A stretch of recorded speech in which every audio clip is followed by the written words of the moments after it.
കോട്ടയം തിരുനക്കര ശ്രീ മഹാദേവ ക്ഷേത്രത്തിലെ മിഥുനമാസത്തിലെ ആനി ഉത്സവത്തിന് കൊടിയേറി. താന്ത്രിക ചടങ്ങുകൾക്ക് പ്രാധാന്യം നൽകിയുള്ള ആനി ഉത്സവത്തിന്റെ കൊടിയേറ്റ് കാണാൻ നിരവധി ഭക്തർ ക്ഷേത്രത്തിലെത്തി.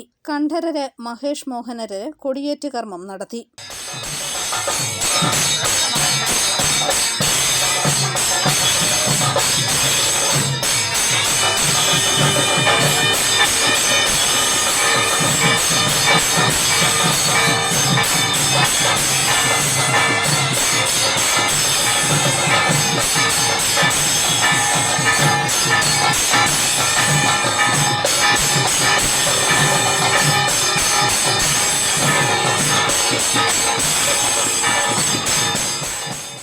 ശനിയാഴ്ച രാവിലെ മഹാദേവനും വടക്കുംനാഥനും വിശേഷാൽ കളഭാഭിഷേകവും നിവേദ്യവും നടന്നു. ജൂലൈ 3 വൈകുന്നേരം ആലഞ്ചുവട്ടിൽ പള്ളിവേട്ട നടക്കും. 5 രാവിലെ 10 മണിക്ക് തിരുനക്കര ക്ഷേത്രക്കുളത്തിലാണ് ഭഗവാന്റെ ആറാട്ട്. തേവരുടെ മാനസപുത്രൻ ശിവൻ ആറാട്ടിന് ഭഗവാന്റെ തിടമ്പേറ്റും. ഉത്സവ ദിവസങ്ങളിൽ കൊടിമര ചുവട്ടിൽ ഭക്തർക്ക് പറവഴിപാട് നടത്താനുള്ള അവസരവും ഉണ്ടായിരിക്കും. 5 തീയതി രാത്രി 11 മണിക്ക് കൊടിയിറങ്ങും.